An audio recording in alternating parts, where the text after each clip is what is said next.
JCS provides access to critical human services regardless of race, religion, age, or sexual orientation. JCS is an impact partner of United Way and a proud beneficiary agency of the Greater Miami Jewish Federation. To learn more, visit jcsfl.org.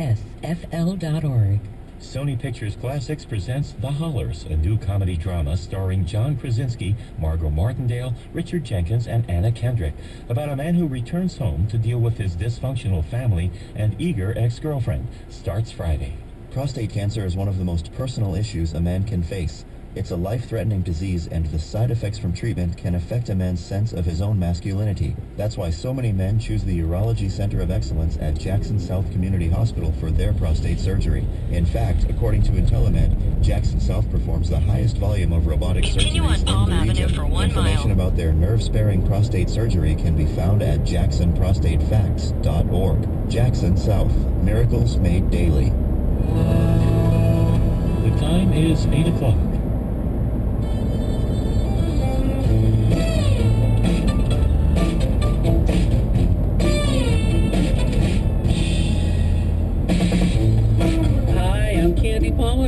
On the show today, Star Trek turns 50, Atlanta mines racial politics, and Hiddleswift breaks up. The pop culture panel will tackle it all.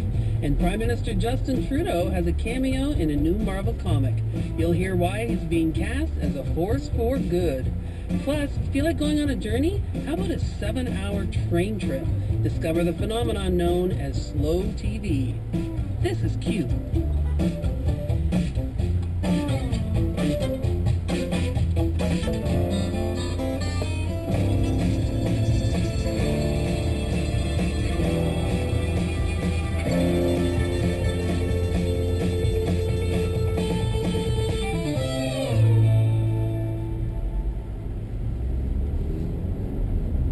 Live from NPR News in Washington, I'm Jack Speer.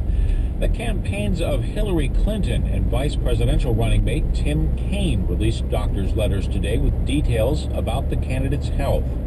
NPR's Richard Harris reports their doctors say they're both in good shape. Clinton's doctor, Lisa Bardak, said Clinton is continuing to improve following her bout with pneumonia. She's on antibiotics for the lung infection, which was diagnosed Friday with a CT scan and caused by a non-communicable bacterium. Dr. Bardak says Clinton is otherwise in good health and fit to serve as president. Tim Kaine's doctor, the attending physician of Congress, says Kaine is also in excellent health. He has a mild enlargement of one heart chamber, which doctors have examined and don't appear to be concerned about. His doctor did notice low vitamin D levels and suggested that Kaine take a supplement. Richard Harris, NPR News. Republican presidential candidate Donald Trump has shared a summary of his latest health results with TV Dr. Mehmet Oz. The actual show is not due to air until tomorrow.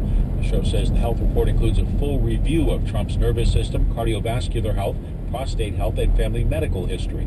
Both Trump and rival Hillary Clinton have been under pressure to release details of the medical reports. The Obama administration wants the U.S. to welcome more international refugees next year. NPR's Scott Horsley reports President Obama plans to talk about that when he hosts a UN conference on refugees next week. The United States put out the welcome mat for some 85,000 refugees over the last 12 months. Now, the administration wants to do more. It set a target of accepting 110,000 refugees in the fiscal year beginning October 1st. President Obama is expected to point to that increase next week when he addresses the UN conference, making the case that all countries should do more to help the world's most vulnerable people.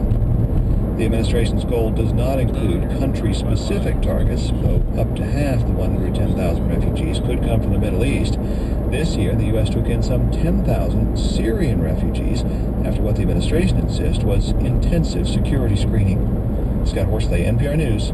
The White House. Major merger in the agricultural sector. U.S. seed and agriculture products company Monsanto is agreeing to be acquired by giant German multinational Bayer AG in a deal valued at $66 billion. Final deal marked the third time in 4 months Bayer's made an offer for Monsanto. Represents a price of about $128 a share. That's roughly a 44% premium for Monsanto's closing stock price in May, the day before a proposed deal was announced. It still has to be approved by shareholders and regulators. After several sessions of erratic moves, stocks mostly closed lower today. The Dow was down 31 points at 18,034. The Nasdaq gained 18 points to end the session at 51.73. The Standard & Poor's 500 closed down a point to end the day at 21.25. You're listening to NPR News in Washington. The idea of a national internet filter for Britain that would block malicious software and so-called rogue websites appears to be playing to mixed reviews. While the chief of Britain's new National Cybersecurity Center says privacy and choice would be hardwired into the program, free speech advocates are raising red flags. London's Financial Times has referred to the idea as the Great British Firewall, a reference to China's internet censorship system. Morgan Freeman and Mel Brooks have won the National Medal of Arts. As NPR's Neda Ulubi explains, they're among a select group of actors, writers, and others whose creative work has contributed to U.S. culture. The Wednesday afternoon announcement from the National Endowment for the Arts also honored the man who founded Motown, Berry Gordy, composer Philip Glass, and Conjunto star Santiago Jimenez Jr. The accordionist and singer was earlier honored by the NEA for helping to spread this Tex-Mex musical style. Other winners include a Broadway star, Audra McDonald, who's won 6 Tony Awards, and the writer Sandra Cisneros, best known for her novel The House on Mango Street. In visual arts, painter Jack Whitten was credited by the NEA for remaking the American canvas. He's an abstract artist who grew up in segregated Alabama. His 5 decades of work have recently been the subject of major retrospectives. Neda Ulubi, NPR News. Southern U.S. coast is getting another soaking. Weather watchers at the National Hurricane Center in Miami saying Tropical Storm Julia has pounded coastal Georgia with heavy rain and could dump as much as 4 to 8 inches along the South Carolina coast at the end of the week. It's slowly moving northeastward. A flash flood watch is in effect for coastal counties. Tropical storm warning for some waters off the coast. I'm Jack Spear, NPR News in Washington. Support for NPR comes from NPR stations. Other contributors include Staples with copy and print solutions for small business, including color copies and presentations, booklets and manuals, and custom framed prints and posters. More at Staples stores or staples.com. Staples, make more happen.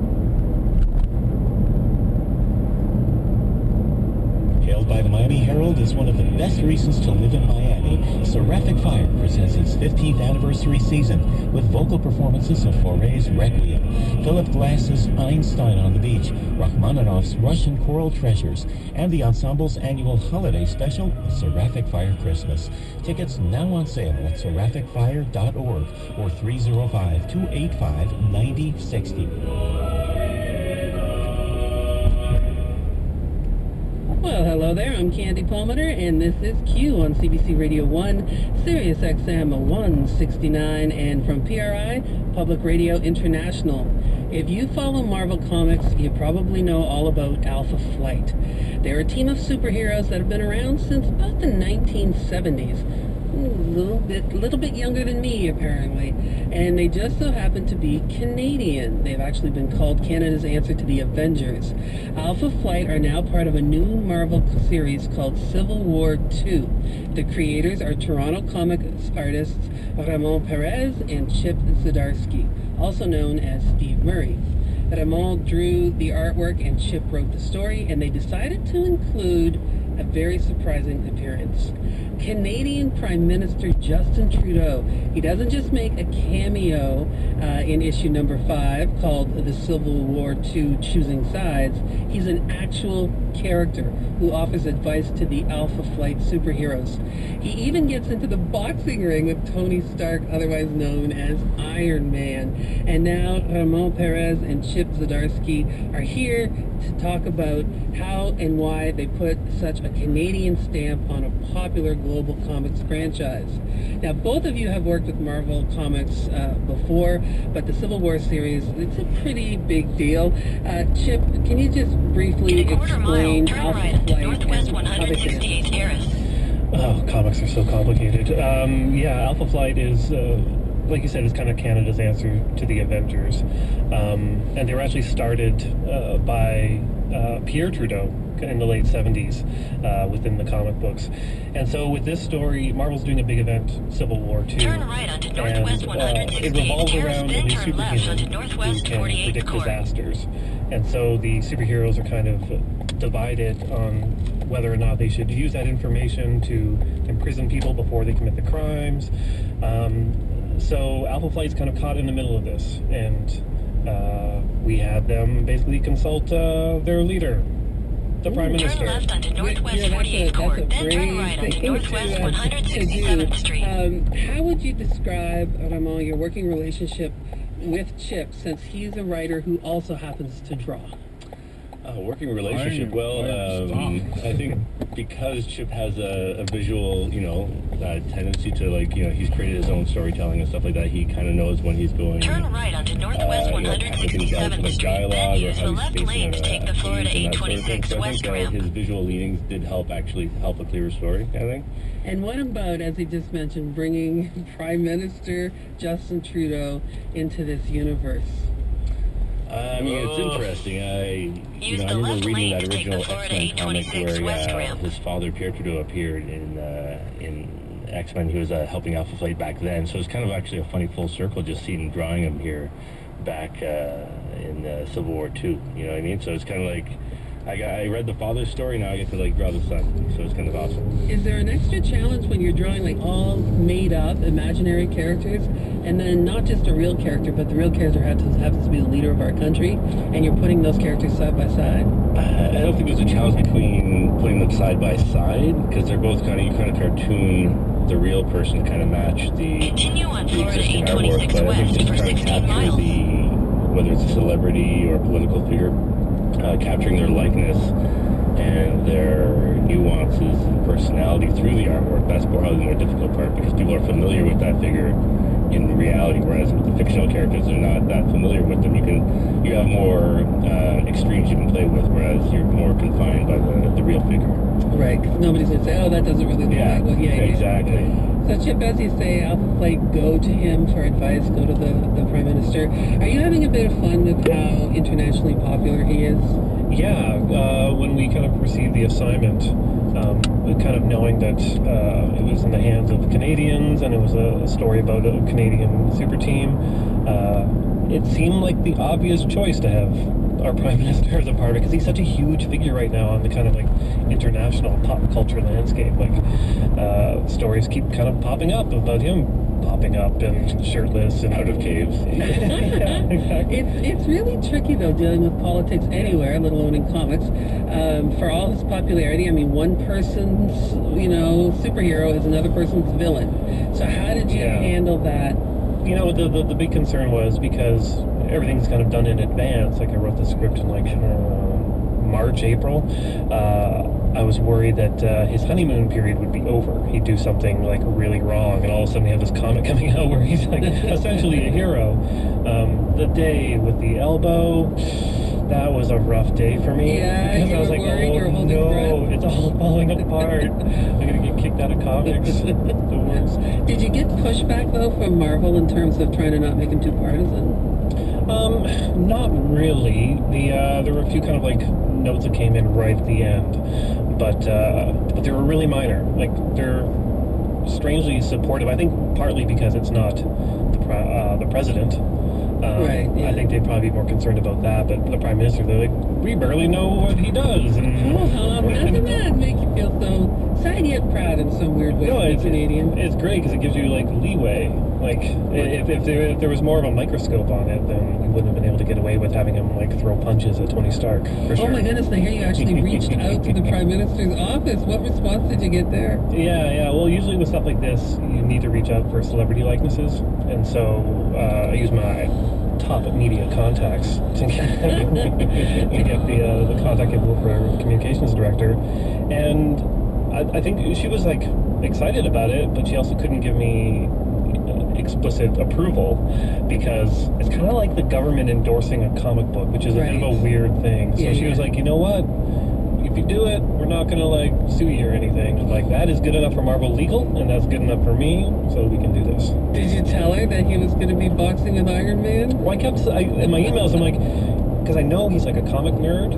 Right. So I was you let me know what Marvel superhero you want him to interact with, and I can make that happen. I am a Dreamweaver here.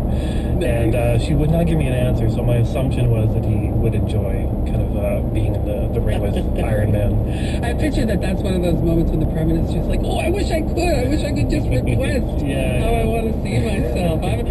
I personally have my whole superhero thing worked out. I'm sure the listener does too, if they could be and what they would be. So who would you want to be? Oh, I'd be Indigenous Wonder Woman. Are you kidding? Absolutely. Yeah. My lasso would be Sweetgrass. My bracelets instead of metal would be, buckskin. It would be lovely. Tiara. Absolutely. Well, what sort of reaction are you getting from fans of the series? The reactions have been great all over the world. I was actually surprised how global this went. Like, I was getting calls from Colombia, Spain, like Eastern Europe. It was just crazy. Like, our PM is quite the well-loved global figure, so it's actually kind of it's been an interesting little kind of roller coaster. I didn't get those calls. Turn your ringer on. Okay. Now that it is out, have you heard from him now that it's out? Like, I know you were trying ahead of time. No, I waited outside his door, but nothing. Nothing. When it came out, he was in China. That's right. And my brother-in-law was actually his translator there, and so my mother-in-law was just like, "Oh my God, we gotta get him the comic in China." And I'm just like, no, this is not the time or place. They can wait till they get let him come home, settle in with a nice cup of cocoa, and read his comic book featuring him. Let me now, I hate to get all serious on a couple of comic guys, but I am going to ask a serious question in terms of not just his inclusion in this comic, but his popularity in general around the world. Do you think it's about the politics, or do you think it's tied to the fact that he is a young, good-looking dude? I mean, is the world that shallow now that is what has made him so popular? I'm going to say it's probably a bit of both. I mean, he's so diametrically opposite, or at least in the presentation, from our last PM. And I think you have the Trudeau mania from way back when. A lot of us who grew up with his father, like my household was a Pierre Trudeau household, are now, older and, on social media savvy and are seeing this happen. So, I don't know, I think it's a little bit of both, to be honest with you. Do you think there's some of that nostalgia? It's the idea that he was in that house as a little boy and now here he is, the man of the house? Yeah, there's the kind of legacy thing, we don't have Kennedys or Bushes or Clintons now, I guess, where, there's that kind of continuity, and the Trudeau family seems to be the only one in Canada that kind of has that, and it kind of ties into comic books as well, because there's kind of legacy characters as well, like sidekicks take over for the superheroes, and it kind of keeps on going, and so it definitely lends itself. And in the same way that this Canadian Prime Minister is getting all kinds of attention all over the world, it seems there's this huge groundswell of Canadians involved in comics lately. What is it about the talent here, you think, that makes Canadians so sought after? I think it's all, I think it's also a bit of the shallowness, because we're all very attractive. So we get you are both beautiful gentlemen. Beautiful beards, gentlemen. Beautiful beards. I think Toronto especially is such a supportive community. Like, there's such a diverse array of talent and comics being produced from here, and there's not a lot of kind of snobbery between the groups, so we're able to get together and enjoy each other's company and help each other out with projects, and I think that just kind of creates more of it, and it's easier for people to kind of enter the industry via Canada for some reason. Do you think that makes for a more creative environment when people work together collaboratively? Oh, definitely. I'm part of a studio, actually, the studio that Chip started back in, 2004, was it, or 5? 2003? Yeah. Oh, 3, okay. The Great Studios, and I joined the studio after about a decade of freelancing by myself, working outside of my own space at home, and it just excelled my career after joining the studio, because you have a creative environment where you're helping each other out, you're critiquing each other's work, if a job comes to one guy, you can't do it, he might pass it along to the other guy as well. So you have that whole supportive community, as Chip was saying, around you, that really does help your career kind of explode, especially if you're working hard and talented and you're pushing yourself forward. And exploding it is. Congratulations to both of you on this great comic. Oh, thank you very much. Thank you. Ramon Perez and Chip Zdarsky are the creators of Civil War II, Choosing Sides. It's the latest installment of the Marvel Comics series featuring Alpha Flight. If you'd like to see for yourself what their version of the PM looks like, you can head over to our blog at cbc.ca/Q. Ramon and Chip were both with me right here in Studio Q.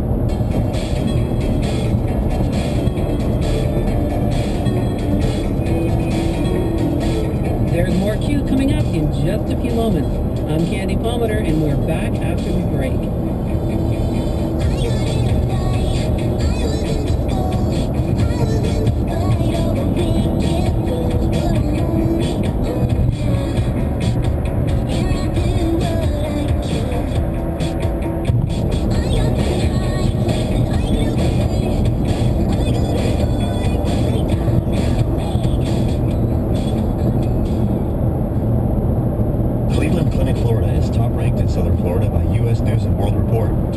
you can visit clevelandclinicflorida.org/US News. Same-day appointments are available. Cleveland Clinic, Florida. Every life deserves world-class care. Healthcare prices are complicated. However you pay for your healthcare, WLRN has an online guide called Price Check. It's a database of prices for common healthcare procedures and medical supplies. You can add your prices to the list, and we're asking for your help building the database. The more people who add their prices, the more useful the guide becomes. Price Check is a community-created database of healthcare prices. You can find it at WLRN.org/pricecheck. Are you a WLRN sustaining member? It's easy. Select a monthly contribution of $5 or more, and your membership stays active until you decide to stop. Your ongoing support keeps WLRN strong. Sign up today at WLRN.org, and thanks. Hi, I'm Candy Palmer. Welcome to Q on CBC Radio 1 and from PRI, Public Radio International. It's Wednesday, and you know what that means. It's Hump Day. You're halfway through your week, and it's time for Q's Pop Culture Panel.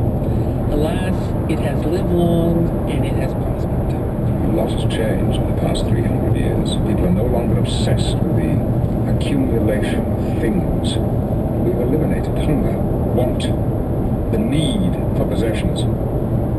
We've grown out of our infancy. That is clearly far, far, far in the future. That was Jean-Luc Picard. Star Trek just turned 50.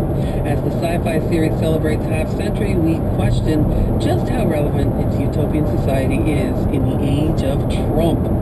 And the new FX series, Atlanta. This isn't about rap. If we do this right, your kids can look good. My kids can look good. Darius's kids. I'm not dumb. You're older. You have no real fan base. You're not white and or selling sex. Man, I ain't finna heard from you since my mom funeral. And the first thing I heard out your mouth was let's get rich. Donald Glover's new show about Atlanta's rap scene is getting rave reviews for its exploration of racial politics. Can it fill the void left by The Wire? We'll ask that question. Plus, oh so sad, Hiddle Swift is no more.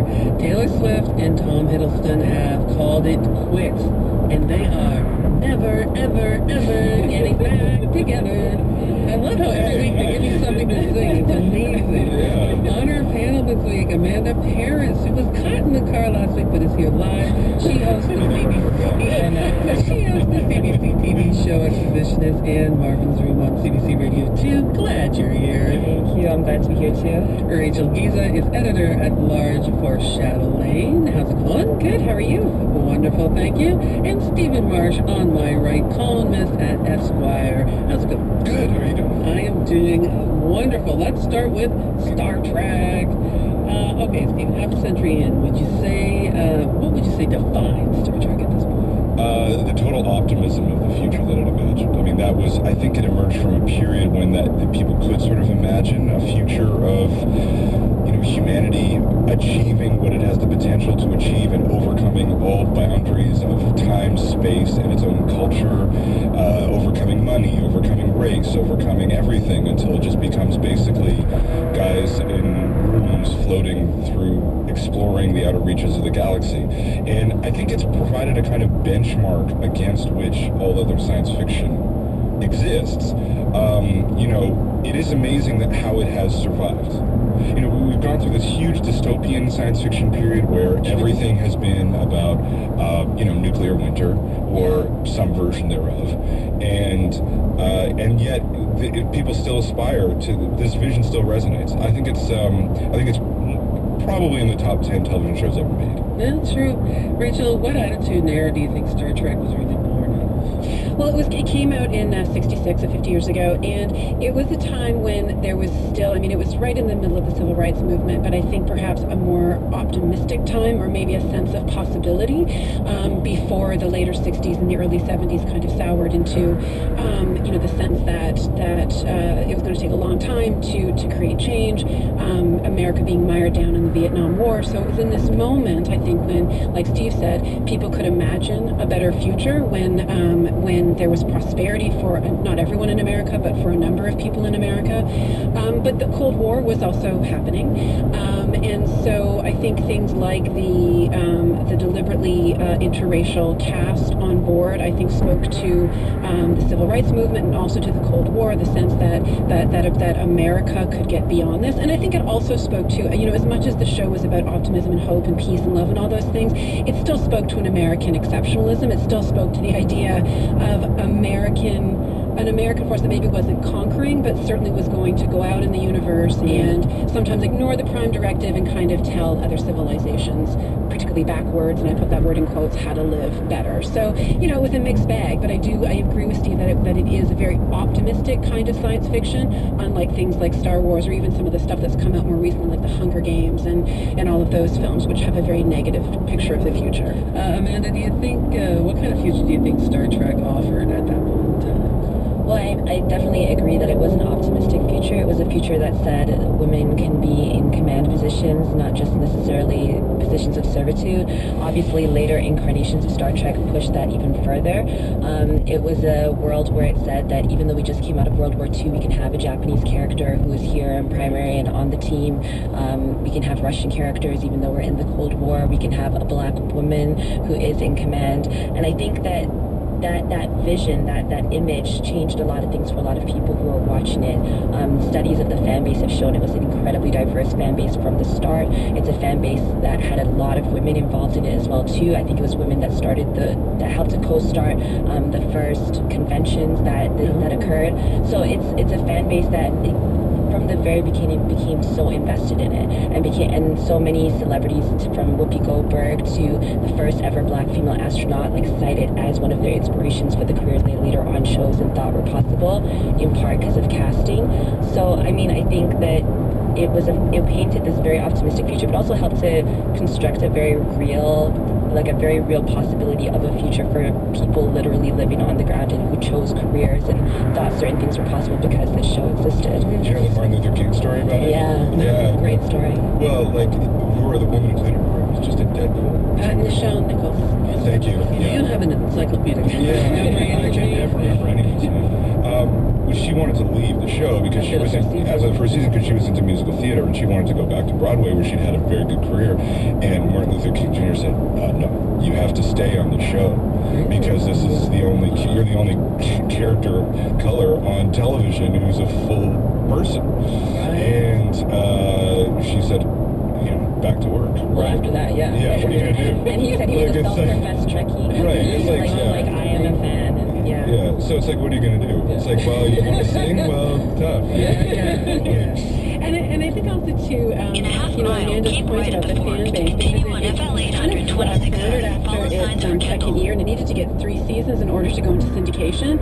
And it was this really activist fan base, this sort of niche fan base, which kind of kept it going for 1 more year, which then allowed the show to live on in perpetuity on TV, right? And so it was actually also one of the, I think maybe it's fair to say one of the first sort of moments of that kind of true fan engagement in a show, which we see a lot more now, sort of all the fan expos that have grown. It's one of the first times that an audience really was able to say, we love this, we want this, make more, and we're actually able to do that. Can this spirit of optimism survive in the era of Trump? What do you think? Well, it did survive.